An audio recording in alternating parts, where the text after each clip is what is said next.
할렐루야. 오늘 요한복음 19장과 20장 함께 공부하도록 하겠습니다. 요한복음 19장에는 예수님의 고난과 예수님의 십자가의 죽음이 기록되어져 있습니다. 가장 슬픈 일이고 또 제자들에게는 가장 큰 절망을 주었던 그런 사건이지요. 그런데 20장에서 예수님은 부활하십니다. 그래서 19장과 20장은 예수님의 고난과 죽음 그리고 다시 부활을 통해서 가장 잘 예수님의 그런 사역이 대비되는 그런 그 내용입니다. 근데 기억할 것은 요한복음 20장이 처음 요한복음이 기록되었을 때 마지막 장이었다는 것입니다. 사도 요한은 처음에는 20장에서 한번 마치고요. 그리고 아마 몇 달이나 몇 년 시간차를 두고 나서 다시 21장을 써서 다시 한번 요한복음을 보완을 했습니다. 왜 그랬을까요? 이 내용은 다음번에 함께 공부하도록 하겠습니다. 오늘은 요한복음 19장과 20장에 집중해서 함께 살펴보도록 하겠습니다. 요한복음 19장 1절에 보면 빌라도가 예수님을 채찍으로 때리는 그런 장면으로 시작을 하고 있습니다. 왜 때렸을까요? 채찍은 굉장히 아프다 정도 생각할 수 있는데 당시 로마 시대 때의 채찍은 그 끝에 쇠로 갈고리 같은 게 달려져 있습니다. 그래서 한번 때리면 등을 때리면 등에 있는 살점이 그냥 파입니다. 그러니까 한 대를 맞으면 그 고통을 참을 수가 없는 것입니다. 채찍으로 딱 때려서 그 신문하는 그런 자의 그런 권세를 좀 높이려고 하는 것이죠. 완전히 기선을 딱 제압을 하는 것입니다.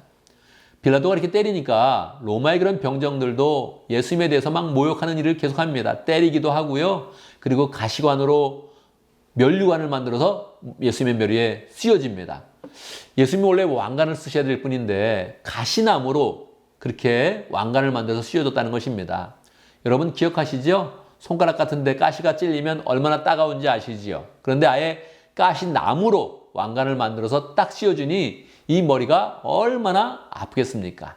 그 고통을 말할 수도 없고 하면서 신음소리를 내면서 예수님은 계속 고난을 받고 있는 것입니다. 그리고 나서 그들은 또다시 빨간새로 된 옷을 이렇게 입히면서 네가 왕이냐? 자, 그럼 왕놀이를 해라 하면서 막 모욕을 하는 것입니다. 예수님이 진짜 왕이었는데 진짜 사람들의 왕이 아니라 그 정도뿐이 아니라 하나님의 아들이셨고 하나님으로서 이 땅에 내려오셨는데 이 땅에 있는 그런 사람들이 그렇게 예수님을 모욕을 한 것입니다. 믿지도 않았는데 이제 예수님을 때리고 모욕하고 그렇게 어렵게 만드는 것입니다. 사람은요 육체적 고통도 어려운 것이지만 마음의 고통이 더 어려운 것입니다. 감정의 고통이 더 심한 것인데 예수님을 이렇게 감정적으로 어렵게 만드는 것입니다. 그리고서 유대인의 왕이여 만세 하면서 예수님을 계속 모욕을 하고 있습니다.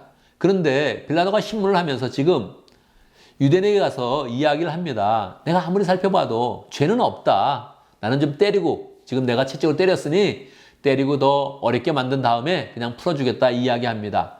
그런데 유대인들은 막 달겨들면서 이야기합니다. 7절에 보면 율법에 의하면 이는 반드시 죽어야 될 자입니다. 그렇게 이야기합니다. 왜냐하면 그는 자기가 하나님의 아들이라 그랬기 때문입니다. 이렇게 이야기하는 것입니다. 근데 자기가 하나님의 아들이라 그랬기 때문에 죽어야 됩니까? 말이 안 되죠.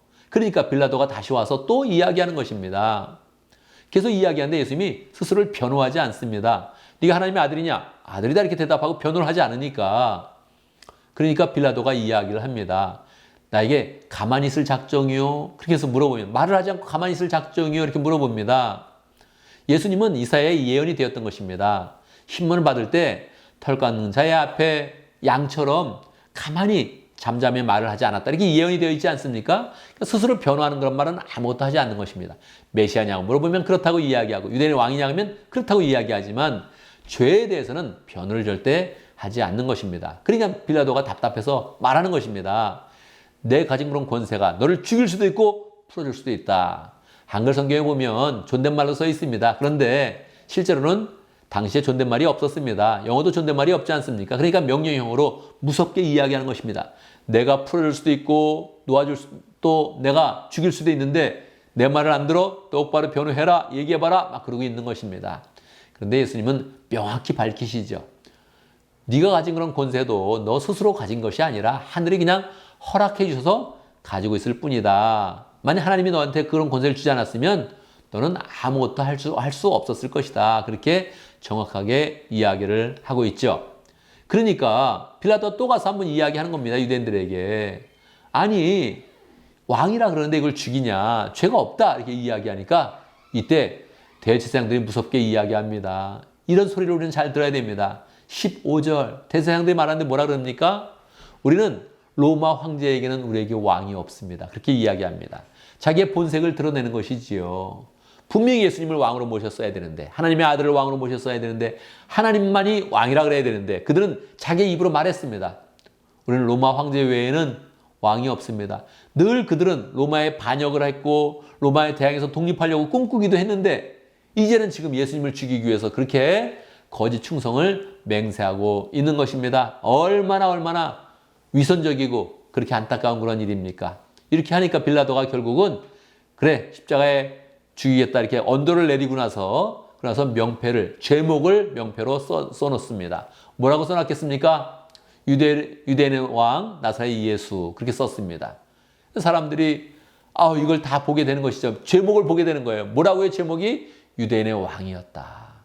이 세상의 왕이었다는 것을 쓴 거예요. 근데 이 쓰는 글자도 그냥 쓰지 않았습니다. 히브리어로 쓰고 당시에 평민들이 쓰고 있는 헬라어 말로 쓰고 그리스 말로 쓰고 그리고 로마 사람들이 쓰고 있는 그런 라틴어로 쓰고 이 세 가지 언어로 정확히 제목을 썼다는 것입니다. 십자가에 달려 돌아가실 때 그들이 예수님의 겉옷을 뺏어다가 넷으로 나누어서 그렇게 서로 나누어 가졌습니다. 그리고 속옷은 통으로 짠 것이니까 벗겼다가 제비를 뽑아서 그렇게 가지게 되죠. 제비 뽑는 그런 그 내용은 시편 22편에 나와 있는 그런 내용입니다. 저들이 내 옷을 빼앗아서 제비 뽑아서 나누어 가집니다. 그렇게 써 있었죠. 그 말씀이 그대로 지금 십자가에서 이루어지는 것입니다. 속까지 다 벗겨놨으니까 여러분 아마도 예수님은 속옷도 입지 않은 채 십자가에 달려 돌아가실 것이었습니다. 그러니까 완전히 수치스러운 그 모습으로 예수님이 십자가에서 죽으셨던 것이지요. 예수님이 십자가에 달려 돌아가실 때 여인들이 그 십자가에 다가옵니다. 막달라 마리아와 예수님의 어머니도 오고 그렇게 같이 여인들이 왔는데 그때 다른 복음서에서는 여인들만 온 것이 기록되어져 있는데 요한은 또 이야기하는 것입니다. 사실 내가 거기에 있었다 이렇게 이야기하는 것입니다. 요한이 거기 다가가니까 예수님이 요한과 예수님의 어머니 마리아를 연결시켜 줍니다. 마리아에게는 자 어머니 저 요한이 당신의 아들입니다 이야기하고 요한에게는 정확히 이야기합니다. 이제 너의 어머니다. 어머니로 모셔라 그렇게 이야기합니다. 예수님이 인간적으로 효도를 하지는 못했잖아요. 그러니까 십자가 위에서 어머니를 기억을 하면서 그렇게 이제 서로 맺어주는 것입니다. 그래서 실제로 그 다음부터는 사도 요한이 자기 집에 데려다가 마리아를 모셨고요. 마지막 마리아는 에베소에서 죽게 되었는데요. 그때 사도 요한이 에베소에서 이 막달라 마리아를 그렇게 잘 모시게 되었습니다. 예수님께서는 십자가 위에 어떤 말씀을 하셨을까요?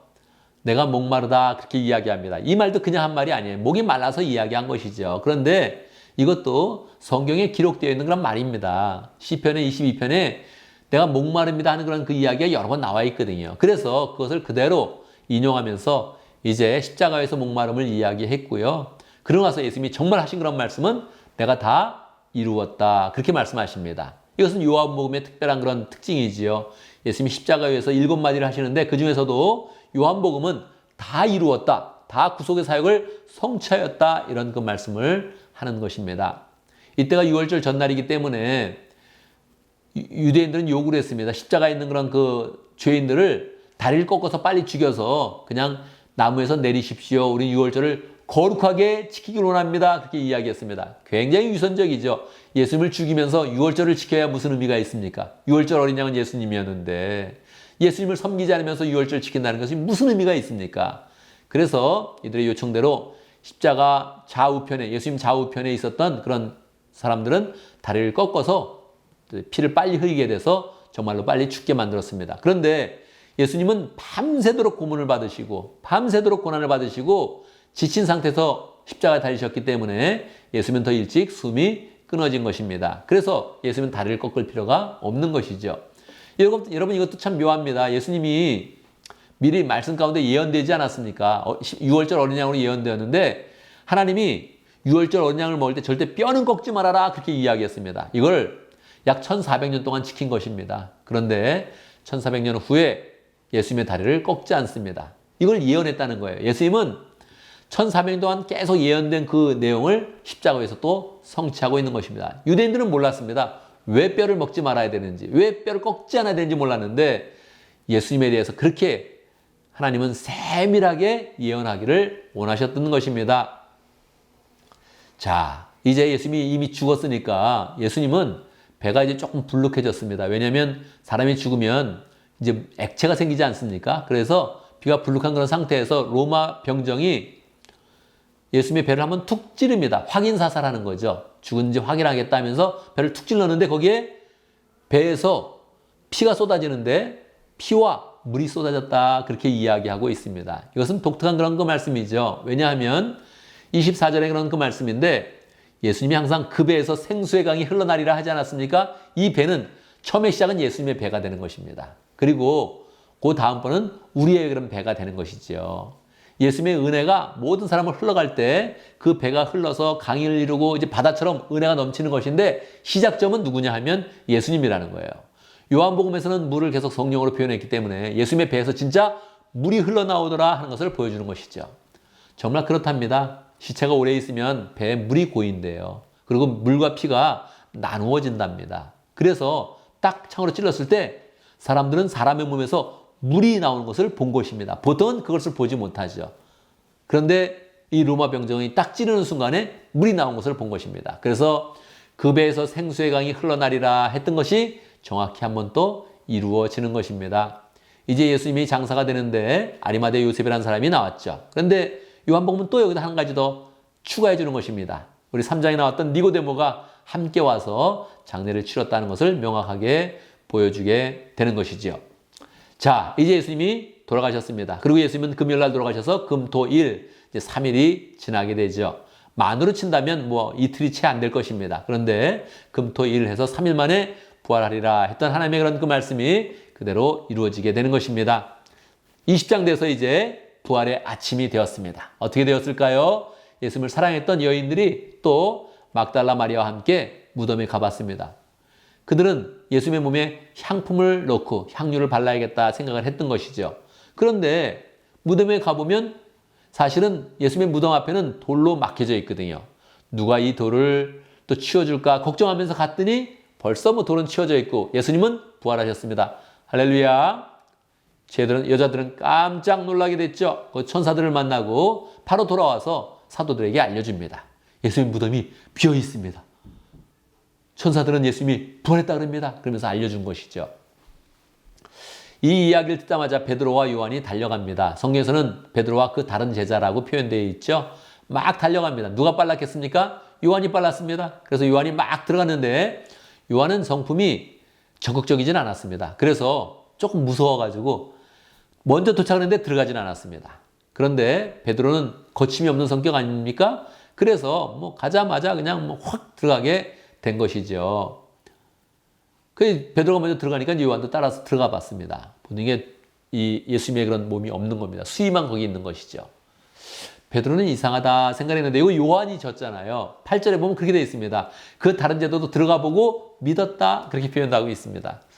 성경에서 제자들이 믿었다는 그런 표현이 별로 없거든요. 그런데 요한은 혼자 얘기하는 거예요. 사실 나 그때 들어갔는데 나는 예수님이 부활한 것을 믿었어 이렇게 이야기하는 것이죠. 굉장히 미묘한 아주 미묘한 그런 표현입니다. 베드로는 안 믿었는데 난 믿었다. 뭐 그렇게 표현하는 것이죠. 그래서 이 경쟁 구도, 베드로와 요한의 그런 경쟁 구도가 여기 한 번 더 나오는 거죠. 저자가 뭐 요한이니까 요한은 자기 중심으로 조금 더 자세히 설명을 하고 있는 것입니다. 베드로 요한은 이상하다 생각하면서 사실 돌아갔습니다. 그리고 아직도 뭔가 믿기지 않아서 문을 걸어 잠그고 그냥 숨어 있었습니다. 그런데 막달라 마리아는 이상해가지고 거기 무덤가에 계속 있었습니다. 누가 예수님의 몸을 가져갔냐. 시신이라도 난 봐야겠다 해서 거기서 울면서 있었던 것입니다. 그래서 부활하신 예수님이 막달라 마리아에게 처음으로 나타납니다. 이거 굉장히 놀라운 일입니다. 부활하셨으면 예수님께서 분명히 제자들을 먼저 만나실 것 같은데 아니면 어머니를 먼저 만나시든지 이랬을 것 같은데 막달라 마리아를 맨 처음에 만난 거예요. 왜 그랬을까요? 막달라 마리아가 무덤 가운데 오래 있었고 눈물을 흘리고 있었고 예수님에 대한 사랑을 가장 강력하게 나타냈기 때문에 그러한 것입니다. 그러니 우리의 마음 가운데서도 예수님을 가장 사랑하면 예수님이 우리를 만나주신다. 그런 마음을 가지면 좋겠습니다. 그런데 막달라 마리아가 너무 반가워가지고 예수님을 안고서 막 이렇게 있으니까 예수님이 내 몸을 만지지 말라, 손대지 말라, 뭐 그런 표현이 있습니다. 이거 한글 번역이 좀 잘못된 겁니다. 이거는 영어로 보면 do not hold on to me 그렇게 되어 있습니다. 그래서 나를 계속 끌어안고 잡고 있지 말아라 그런 뜻입니다. 부활하신 그런 뭡니까? 손대지 말라 그런 뜻은 아닙니다. 분명히 막달라 마리아는 예수님을 안았습니다. 한 번. 그런데 do not hold on to me 그래서 계속 붙잡고 있지 말아라 그렇게 이야기를 하는 것이죠. 자, 이제 중요한 것은 부활하신 그런 예수님이 제자들에게 나타나는 것입니다. 예수님은 저녁이 되어서야 이 12 사도들에게 나타납니다. 그런데 제자들은 지금 다 무서워서 지금 문을 잠그고 있잖아요. 그 가운데 예수님이 부활했으니까 시공간의 영향을 안 받으면서 짠 하고 나타난 겁니다. 그리고 한글 표현에 의하면 너에게 평강이 있을지어다 그렇게 이야기하죠. 영어로 한다면 Feast all of you 이렇게 이야기한 거죠. 자, 그래서 너에게 평강이 있을지어다 이렇게 이야기했는데 사실은 예수님과 제자들이 만났을 때 평강이 있지는 않습니다. 왜냐하면 제자들은 십자가 사건 때 도망갔죠. 지금 부활도 안 믿고 있죠. 그러니까 마가복음에 의하면 예수님께서 그들을 책망하고 꾸짖었다 그렇게 이야기하고 있습니다. 그들이 완악한 것, 예수님의 부활을 믿지 않은 것, 이 두 가지를 꾸짖었다 그렇게 이야기합니다. 뭐 제들이 의리가 없었잖아요. 그러니까 꾸짖는 게 마땅하죠. 그런데 요한복음은 그걸 넘어갑니다. 넘어가고 예수님이 평강의 인사를 하시고 그리고 나서 말씀하십니다. 뭐라고 말씀하시냐면 22절에 보면 성령을 받아라 그렇게 이야기합니다. 그를 새롭게 하시는 거예요. 우리는 스스로 새로워지지 않거든요. 주님이 숨을 내쉬며 너희가 성령을 받아라 그렇게 말씀하십니다. 그래서 그들이 성령을 받습니다. 그때 예수님이 이제 중요한 그런 말씀을 해주십니다. 뭐냐 하면 성령을 받으라고 하시고 나서 그들에게 사죄의 권세를 주십니다. 사죄의 권세가 무엇입니까? 용서해주는 권세예요. 너희가 나가서 내 이름을 용서해라. 그러면 사람들의 죄가 용서될 것이다. 너희들이 죄를 용서하지 않으면 죄가 그대로 있을 것이다. 이렇게 이야기합니다. 여러분 이게 굉장히 중요합니다. 제자들이 무서워 떨고 있었는데 예수님께 나타나셔서 성령을 주시고 그리고 그들을 용서해 주시고 그리고 나서 사죄의 권세를 주셨다는 것입니다. 이것은 제자들에게 주신 것이고 또 누구에게 주십니까? 우리들에게 주신 것입니다. 할렐루야. 이것은 로마 교황에게 준 것도 아니요, 신부들에게 준 것도 아니요, 예수님을 믿는 사람들, 무서워서 아직 떨고 있는 사람들, 예수님의 부활을 믿는 사람들에게 주신 하나님의 권세이십니다. 그런데 이거를 우리가 잘 사용하지 못하죠. 여러분 누구의 죄를 막 예수님의 이름의 권세를 가지고 용서해 준 적이 있습니까? 내가 네 죄를 사하노라 당신의 죄는 없어졌습니다. 이거 해본 적 있습니까? 못하고 있죠. 못하니까 누가 합니까? 이거 교황이 하거나 신부들이 하고 있는 것입니다. 이거 잘못된 거죠. 완전히 잘못된 겁니다. 이거는 교회를 망가뜨리는 것입니다. 교회는요, 예수님을 믿는 사람들의 그런 그 만남이고요. 예수 믿는 사람들이 만나서 예수님을 하나님의 아들로 고백하면서 만나서 교회를 이루는 것이고요. 그 권세를 가지고 사람들에게 죄를 용서해 주는 것입니다. 자, 근데 그때 도마가 없었습니다. 그래서 도마가 사도들이 막 이야기를 하니까 난 못 믿겠다. 난 직접 보지 않으면 못 믿겠다. 막 이렇게 이야기합니다. 그러니까 예수님이 도마가 있을 때 다시 나타나셨습니다. 그 도마에게 이야기합니다. 또 내 손을 만져봐라. 내 옆구리를 봐라. 내 손을 만져보고 옆구리를 만져보면서 나를 믿어라. 그랬더니 도마가 해봅니다. 그랬더니 정말 예수님이신 거예요. 십자가에 돌아가셨던 예수님이시구나. 그래서 바로 고백합니다. 뭐라고 고백합니까? 나의 주, 나의 하나님이십니다. 그렇게 고백합니다. 못 믿겠다 그러다가 갑자기 또 하나님이십니다. 그렇게 이제 고백을 하는 겁니다. 그러니까 요한복음에서는요, 우리가 부활하신 예수님에 대해서 하나님이십니다. 이렇게 고백하는 것을 좋아합니다. 그렇게 하도록 인도하고 있는 것입니다. 그런데 예수님이 29절에서 말씀하십니다. 뭐라 그럽니까? 나를 보고 믿느냐? 보지 않고 믿으면 복되도다. 이렇게 이야기합니다. 이게 요한복음의 마지막 메시지예요. 그러니까 우리는 늘 보고 믿으려고 하는데 요한복음은 보지 않고 믿어야 된다. 이게 중요한 것입니다. 두 번째 표징이 그랬잖아요. 왕의 신하의 아들이 보지 않고 예수님의 말씀을 듣고 가서 아들이 낳은 것을 경험하지 않았습니까? 보지 않고 믿어야 된다. 이게 요한복음의 가장 강력한 메시지입니다. 그리고 나서 30절에서 이제 요한복음의 책을 마치는 것입니다. 뭐라 그럽니까? 예수께서는 제들 앞에서 이 책에 기록되지 않은 다른 표징도 많이 행하셨다. 그런데 여기에 이것이나마 기록한 목적은 책을 기록한 목적이 있는 거예요. 그래서 정확히 이게 20장이 마지막 장이구나 하는 것을 정확히 안다는 것이에요. 자, 요한복음이 말해주는 책의 목적은 무엇입니까? 여러분으로 하여금 예수가 그리스도시요 하나님의 아들이심을 믿게 하고 또 그렇게 믿어서 그의 이름으로 생명을 얻게 하려는 것이다. 영생을 얻게 하려는 것이다. 이것이 목적이라는 것입니다. 그러니까 책의 목적까지 딱 쓰면서 요한복음을 마치게 되는 거예요. 자, 요한복음을 마칩니다. 우리는 무엇을 배워야겠습니까? 예수님이 우리를 위해서 고난을 받으셔서 우리의 아픔과 죄를 대신하셨다. 예수님이 육체적인 고통, 마음과 감정의 고통, 그리고 심지어는 영적인 고통을 겪으시면서 십자가에서 죽으셨다. 그런데 그것이 구속의 사역을 다 이루는 것이다 하는 것이었고요. 그리고 부활하신 예수님이 우리에게 무엇을 주었다? 사죄의 권세를 주셨다. 그래서 우리는 그 권세를 믿으면서 항상 보고 믿으려고 하는 것이 아니라 보지 않고 믿고 예수님의 이름을 통해서 우리 가운데 영성이 있는 것을 확신해야겠다. 이렇게 우리는 잘 정리를 해야겠습니다. 감사합니다.